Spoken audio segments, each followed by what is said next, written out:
Shalom, selamat pagi Halo, saudaraku semua, Bapak Ibu yang mengikuti acara Ruang Doa ini baik di Zoom maupun Facebook.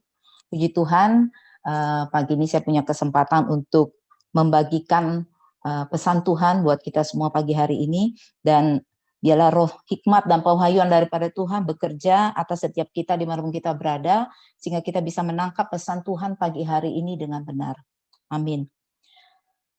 Pagi ini saya ingin membacakan satu perikop yang saya yakin kita semua sudah pernah membacanya, tapi saya percaya firman Tuhan ini sangat kaya dan Tuhan mau menyegarkan kita dengan pemahaman pengertian-pengertian ilahi yang baru. Yang akan saya bacakan adalah dari Matius 21 ayat 18 sampai 22, perikop yang mengatakan Yesus mengutuk pohon ara.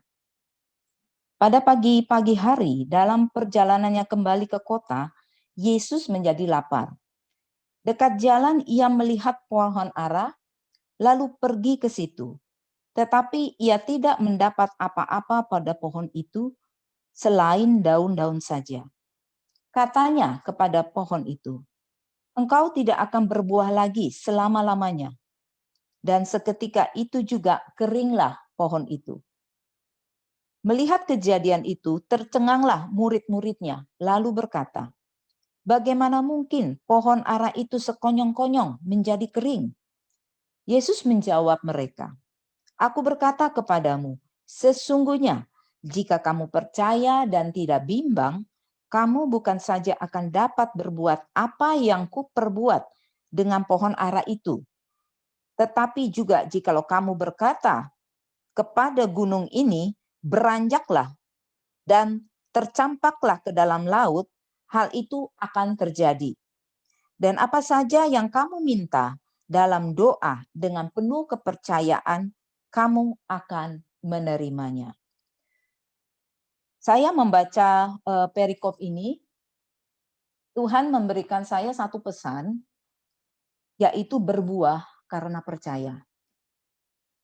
Sebelum saya menyampaikan beberapa hal yang saya dapat dari firman Tuhan ini, yang saya coba bisa bayangkan pada saat Yesus menyampaikan perkataan ini kepada para muridnya, Yesus sedang berjalan bersama murid-muridnya. Dan Yesus tahu murid-muridnya ini kebanyakan adalah nelayan yang mereka mungkin terbatas untuk bisa mempunyai pemahaman-pemahaman yang cukup cepat untuk bisa mengerti apa yang Yesus mau atau apa yang Yesus maksudkan. Sehingga Yesus menggunakan hal-hal yang ada di sekitar dia untuk menyampaikan maksud Tuhan. Dan pada saat Tuhan berjalan bersama dengan murid-muridnya, dia melihat pohon ara, Yesus mengajar murid-muridnya untuk mengerti kehendaknya melalui pohon ara. Yang pertama di sini di ayat 18, Tuhan mengatakan dia lapar dan dia berjalan mendekati pohon ara itu karena Tuhan melihat pohon ara itu besar, daunnya lebat, ya rimbun sekali. Tuhan berpikir, wah ini ada buahnya. Karena di sini juga dikatakan Yesus merasa lapar. Tapi apa yang terjadi? Begitu Yesus mendekati pohon ara itu, justru pohon ara itu tidak ada buahnya sama sekali. Hanya daunnya saja yang rimbun dan lebat. Kalau mengenai pohon ara, saya coba cari info sedikit ya, gambaran sedikit mengenai pohon ara ini apa. Pohon ara ini ternyata pohon yang sangat luar biasa, karena hampir dalam sepanjang tahun dia bisa berbuah. Dan dia bisa tahan pada berbagai jenis musim. Sehingga pohon ini dia yang berakarnya banyak, batangnya besar, rimbun lebatnya, harusnya dia mempunyai buah yang banyak juga. Dan salah satu ciri daripada pohon ara kalau dia berbuah, dia ada putik kecil. Nah, putik kecil ini pun bisa dimakan. Nah, paling tidak waktu Yesus mendekati pohon itu, Yesus punya penantian ataupun harapan bahwa pohon itu ada putiknya yang dia bisa makan atau buah yang bisa dia makan. Tapi itu tidak ada sama sekali. Ya, pada waktu itu orang Israel kalau menanam pohon ara itu bisa 3 tahun menunggu baru bisa berbuah. Nah, kalau kita melihat seperti ini, apa sebenarnya yang mau Yesus ajarkan kepada para muridnya dan kepada kita? Yang saya tangkap, yang saya dapatkan dari Tuhan adalah Tuhan beri kesempatan kepada kita. Ya, Tuhan berikan kesempatan kepada kita untuk berbuah. Ya, saya tidak tahu apakah hidup Bapak Ibu semua sudah berbuah. Dan berbuahnya itu apakah seperti yang Tuhan kehendaki. Tapi kita harus melihat, harus sadari, kita terlahir sebagai orang Kristen. Sudah berapa lama kita menyandang predikat sebagai seorang Kristen, sebagai seorang anak Tuhan? Apakah kita sudah melayani? Apakah kita sudah mengenal Tuhan?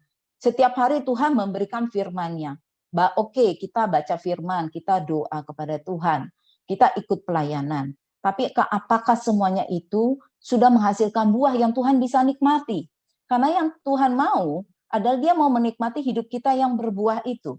Dan Tuhan mau buahnya itu adalah seperti yang Dia mau.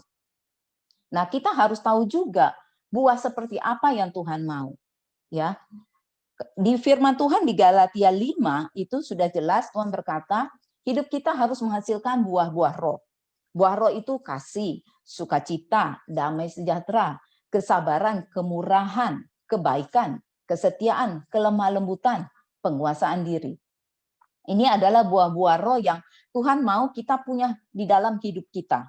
Ya, Tuhan mau kita mencerminkan, kita memberikan buah-buah roh ini kepada orang lain, menyatakannya kepada orang lain. Tapi ada satu lagi yang Tuhan inginkan dari hidup kita untuk berbuah, yaitu Tuhan mau firman Tuhan yang sudah kita makan, sudah kita baca, sudah kita renungkan, mungkin kita lakukan, tapi belum sepenuhnya sesuai kehendak Tuhan. Yaitu Tuhan mau firman Tuhan itu berbuah melalui hidup kita, melalui buah pertobatan, melalui penginjilan.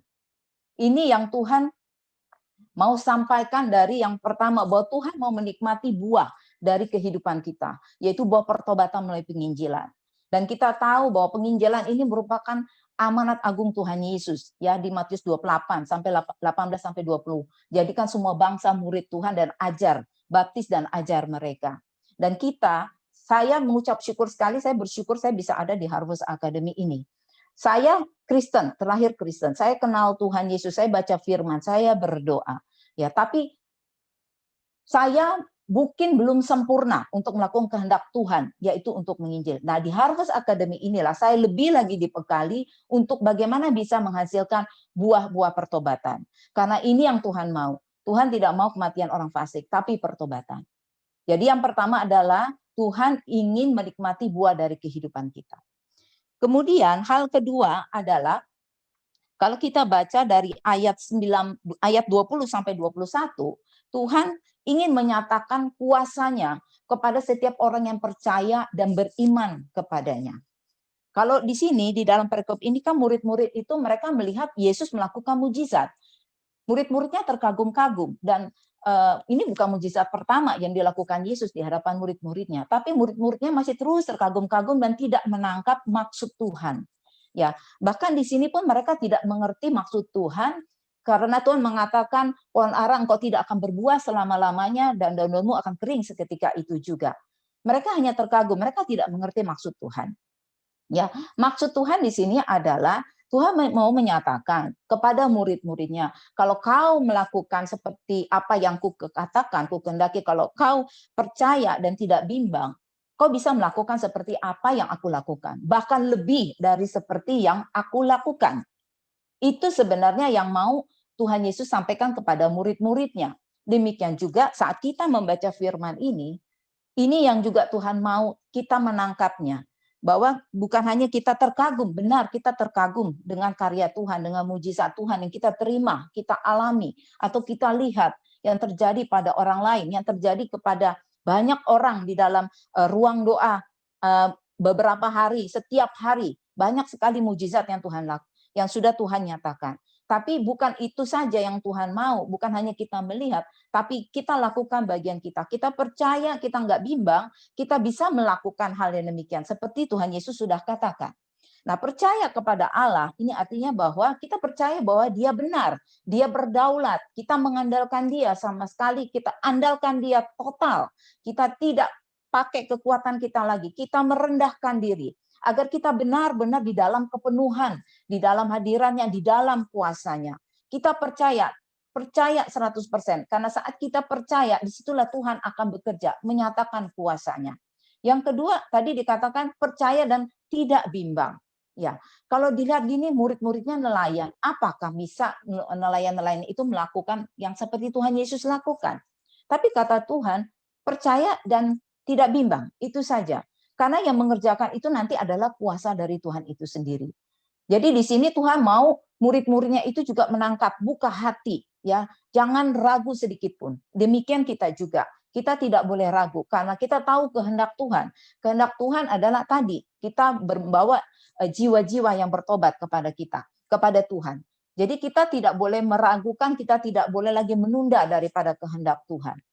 Ya, itu yang hal kedua yang Tuhan mau sampaikan, bahwa Tuhan akan menyatakan kuasanya. Dan kita yang ada di ruang doa ini, apakah nanti kita sebagai pendoa ataupun kepada yang akan didoakan, saat kita pun berdoa, kita harus percaya tidak bimbang. Dan yang didoakan pun harus percaya tidak bimbang. Karena memang Tuhan akan menyatakan kuasanya.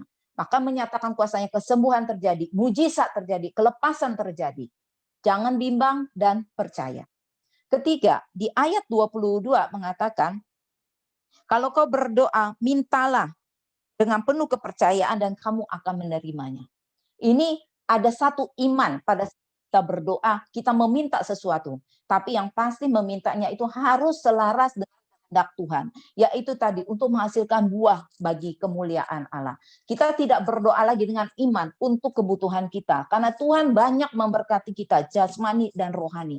Tapi saatnya adalah kita berdoa dengan iman kita agar pekerjaan Tuhan dipercayakan lebih lagi buat kita. Untuk kita bisa membawa jiwa-jiwa, kita bisa menghasilkan buah-buah, jiwa-jiwa yang bertobat untuk kemuliaan nama Tuhan Yesus. Saya percaya pada saat kita benar-benar menyerahkan seluruh pelayanan kita di dalam doa-doa kita untuk pekerjaan Tuhan. Saya percaya Tuhan akan menyatakan kuasanya melalui ucapan, tindakan kita. Asalkan semuanya itu seselaras dengan kehendak Tuhan. Jadi dari 3 hal di atas, saya ingin mengajak agar mari, ayo saya dan kita semua di sini, kita benahi hidup kita. Agar hidup kita yang tadinya kering, kita belum berbuah, ayo Tuhan masih kasih kesempatan buat kita. Selama kita masih punya nafas, selama kita masih ada di bumi ini, Tuhan masih kasih kesempatan buat kita untuk kita menghasilkan buah untuk kemuliaan nama Tuhan Yesus, yaitu buah pertobatan, buah jiwa-jiwa. Bagaimana caranya? Bangun keintiman, bangun persekutuan, bangun persatuan dengan Tuhan, dan minta Tuhan memberikan kepercayaan, memperbesar pekerjaannya melalui kehidupan kita. Jaga kekudusan di dalam kehidupan kita. Dan biarlah dengan kekudusan hidup kita, Tuhan memberikan pengurapan yang lebih lagi. Sehingga saat kita masuk di dalam pelayanan untuk pekerjaan Tuhan Yesus, tanda-tanda ajaib itu pun menyertai kita. Yang berikutnya, yang kita lakukan dalam saat kita berdoa pagi hari, saat kita bangun, kita minta Tuhan buka terobosan buat kita, untuk kita bisa berbuah, dengan kita bisa melayani jiwa-jiwa setiap hari, setiap bangun pagi minta terobosan. Tuhan, aku mau berbuah hari ini, aku mau melayani jiwa-jiwa, aku mau berdoa, aku mau menumpang tangan, aku mau berkati, agar ada jiwa yang boleh aku bawa ke hadapan-Mu. Kita minta terobosan pada Tuhan. Kalau hati kita rindu, saya percaya Tuhan tidak akan menahan-nahan berkat-Nya dan kuasa-Nya untuk setiap orang yang mau dipakai Tuhan untuk membawa jiwa-jiwa, membawa buah-buah pertobatan bagi kemuliaan nama Tuhan Yesus untuk menggenapkan amanat agungnya. Saya akan akhiri firman Tuhan ini, dan biarlah kita semua mempunyai satu deklarasi yang baru pagi hari ini. Hidup kita harus punya buah, hidup kita harus membawa hasil, dan Tuhan menikmati kehidupan kita. Mari kita bersatu di dalam doa. Tuhan Yesus, terima kasih untuk firman-Mu yang boleh menyegarkan kami hari ini. Bapa, pagi ini kami mendeklarasikan kembali Tuhan. Kalau hidup kami selama ini belum berbuah, hari ini kami menyatakan kami mau hidup berbuah untuk kemuliaan nama Tuhan Yesus. Kami mau hidup berbuah, menghasilkan jiwa-jiwa, membawa jiwa-jiwa untuk kemuliaan nama-Mu Tuhan Yesus. Agar Engkau bisa menikmati kehidupan kami, agar Engkau melihat, Engkau berikan waktu buat kami, Engkau berikan kesempatan buat kami, dan Engkau melihat kami memberi hasil untuk Engkau. Terima kasih Bapa, kami mau patahkan segala roh kering di dalam kehidupan kami. Kami terima roh yang berbuah daripada Tuhan untuk setiap pekerjaan yang Tuhan percayakan buat kami. Dan kami mau punya iman dan percaya kepadamu teguh Tuhan Yesus. Kami tahu Tuhan, Iman dan percaya itu semua daripadamu dan Engkau yang akan memampukan karena Engkau sendiri yang bekerja atas kehidupan kami. Terima kasih Tuhan Yesus untuk firman-Mu pagi hari ini. Terpujilah nama-Mu. Dalam nama Tuhan Yesus kami mengucap syukur. Haleluya. Amin.